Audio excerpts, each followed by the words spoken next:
70 વર્ષે પહેલીવાર શ્રાવણીયા સોમવારનો અનોખો સંયોગ, સોમવારથી પ્રારંભ અને સોમવારે જ સમાપ્તિ। તપ, જપ અને ઉત્સવના સમન્વય સમાન પવિત્ર શ્રાવણ માસનો આજથી પ્રારંભ થવા જઈ રહ્યો છે। આ વખતે શ્રાવણ માસનો સોમવારે પ્રારંભ અને 2 સપ્ટેમ્બર સોમવારના પૂર્ણાહુતિ થશે। 3 સપ્ટેમ્બરે અમાસની વૃદ્ધિ તિથિ છે।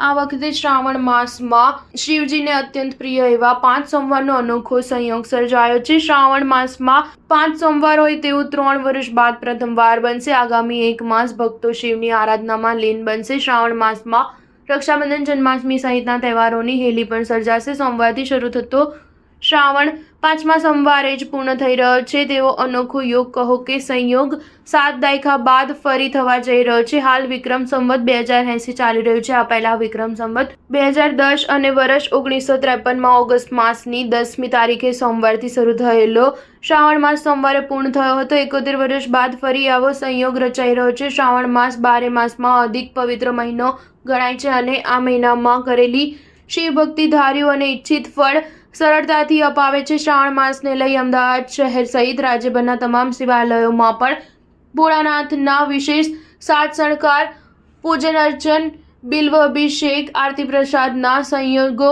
કરવામાં આવ્યા છે। શ્રાવણ માસને લઈ શિવ ભક્તોમાં તપ, આરાધના અને ભક્તિનો માહોલ છવાયો છે। અમદાવાદના શિવ મંદિરોમાં પણ આગામી 2 માસ માટે પૂજન અર્ચન માટે વિશેષ આયોજન કરાશે। અમદાવાદના પ્રાચીન કર્ણમુક્તેશ્વર મહાદેવ, રખિયાલમાં આવેલા ચકુડિયા મહાદેવ મંદિર, ઇન્દિરા બ્રિજ પાસે સાબરમતી નદીના પટમાં આવેલ રણમુક્તેશ્વર મંદિર, વસ્ત્રાલ ગામના પ્રાચીન શિવ મંદિર, સિગરવામાં આવેલ સિદ્ધેશ્વર મહાદેવ મંદિર, એરપોર્ટની દિવાલને અડીને આવેલા કુબેરેશ્વર મંદિરમાં મોટી સંખ્યામાં શિવ ભક્તો ઉમટી પડશે। સ્ટાર ન્યૂઝ 7 હંમેશા સચ્ચાઈની સાથે।